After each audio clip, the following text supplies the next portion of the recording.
Welcome to the Educational Technology Water Cycle.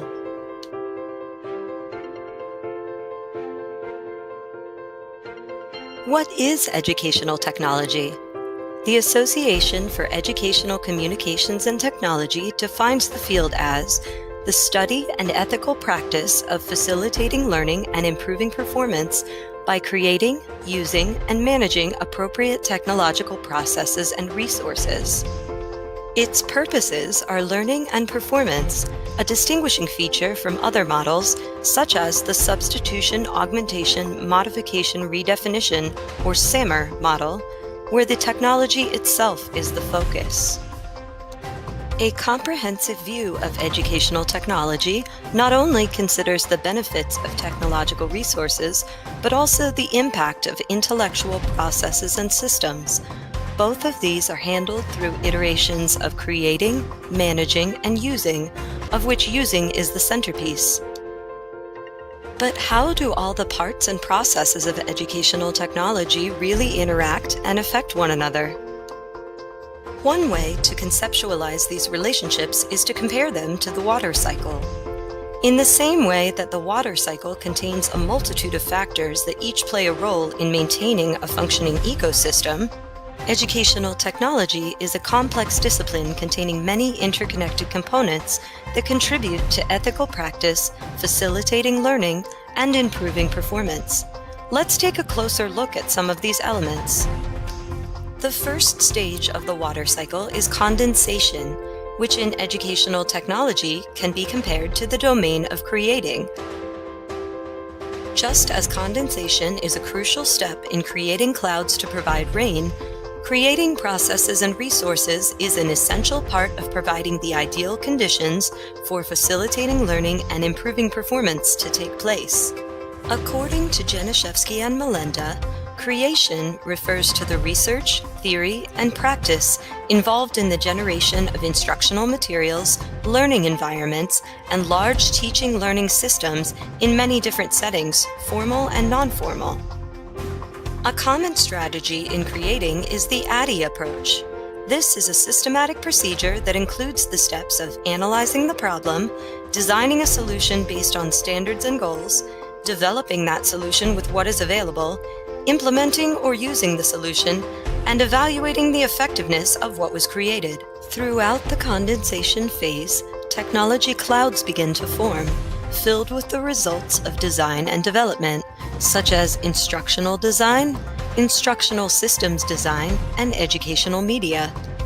As the clouds become dense with the processes and resources that have been created, educational technology practitioners engage in formative evaluation, assessing and predicting potential practical applications. The second stage of the educational technology water cycle is precipitation, or using, whereby the technology water is distributed throughout the surface environment, bringing learners into contact with learning conditions and resources.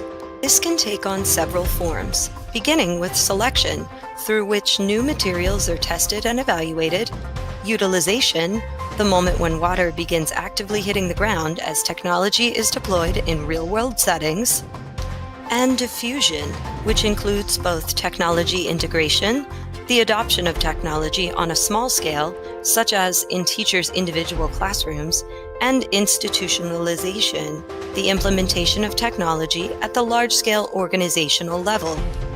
Just as the surrounding ecosystem provides the conditions necessary for precipitation, an environment of ongoing research creates the ideal climate for progress to occur in the educational technology field. This includes the mountain range of educational psychology, which contains three major learning theories that shape current practice: behaviorism, cognitivism, and constructivism. Behaviorism concentrates solely on observable behaviors that result from external stimuli and is the foundation behind the currently popular education trend of token economies and positive behavior support programs. From a behaviorist perspective, education is a complex series of learned behaviors. Cognitivism focuses largely on the aspects of memory and information processing within learning. This approach asserts that human memory contains both short and long-term components, and that learning occurs when information is effectively processed and encoded for future recall. Constructivism builds on the work of cognitive psychology, but rejects the conceptualization of learning as a set of skills or information. Instead, it requires active learner reorganization, meaning that learners create their own knowledge as they relate information to personal experience. Like the ecosystem that is impacted by the entire surrounding landscape, current practice in the field is to engage in an eclectic approach that includes a mixture of techniques from all three foundational learning theories. Educational technology practitioners engage in a process of summative evaluation of the ecosystem and its impact on facilitating learning and improving performance by analyzing the effectiveness of the technological processes and resources that have been created and used. As precipitation saturates the landscape, the water supply begins to collect in reservoirs of two basic types: intellectual processes, also known as soft technology, and resources, the hard technology or physical inventions more commonly thought of as technology. One way to consider soft technology is through the input-process-output paradigm. This helps to clarify the way in which intellectual processes take place through a set of certain conditions, followed by actions, that result in specific outcomes or ideas. Recently, the available literature in design research has increased, with a growing focus on ensuring accessibility so that all types of learners, including those with disabilities, are able to appropriately access and interact with technology.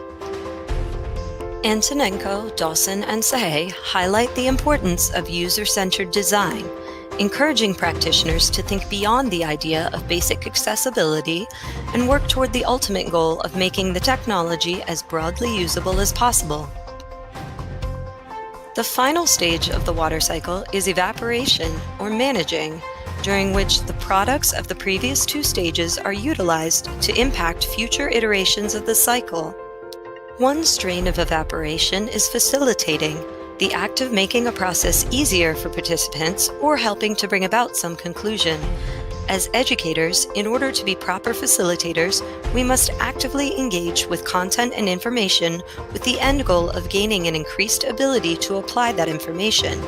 Studying how to facilitate learning and improve performance involves a commitment to make learning easier for pupils, as well as mastering how to monitor and measure student success levels. Just as the water cycle could not continue without the evaporation of liquid back into a gaseous state, educational technology will not help students achieve at a higher level if the educator is not properly trained and is not an active facilitator. Another strain of the evaporation stage is human performance improvement.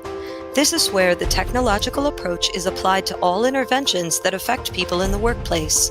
Since the field of human performance technology circumscribes that of educational technology, an analysis of one provides insight into the other. Human performance technology is comprised of personnel management and knowledge management. These are focused on producing beneficial results, just like improving performance and facilitating learning in education. Other parallels include collaboration among the parties involved and the importance of value in the system, that the benefits are worth the cost of implementation. This cost-benefit analysis includes evaluation of program effectiveness and efficiency, as well as appropriateness and accessibility for all stakeholders. A major benefit that educational technology can provide to human performance is extending the learning environment beyond the traditional classroom. Through effective creation, use, and management of technology, teachers and students can engage in authentic learning experiences that bridge the gaps between the classroom and the outside world. Evaporation, and therefore the entire water cycle, is ultimately powered by the sun. Similarly, the educational technology cycle is powered by ethics. The sun's constant heat perpetually regenerates the cycle, making it a continual, never-ending process. For educators, ethical practice entails working professionally in a field where the knowledge gained through study is applied to individual subjects or situations in a manner that conforms to acceptable societal, professional, and institutional rules, following the basic principle of do no harm. Our practice of facilitating learning and improving performance is evident through the implementation of instructional strategies and materials that strive to improve student performance in a manner that is fair, accurate, and always in the best interest of the learner. A comprehensive framework for this type of ethics must include consideration for values, principles, people, context, and technology. Smith and Goldblatt sum up ethical practice as: effective educational leaders are ethical decision makers. These leaders have developed a high level of ethical awareness and knowledge. They understand the ethical dimensions inherent in dilemmas, issues, and practices encountered in education. As the steps in the water cycle work synergistically to nourish life on Earth, allowing plants and animals to flourish in an ecosystem, educational technology, properly facilitated by a trained and ethical instructor with a solid background in both technological resources and their processes, results in improved student learning and performance.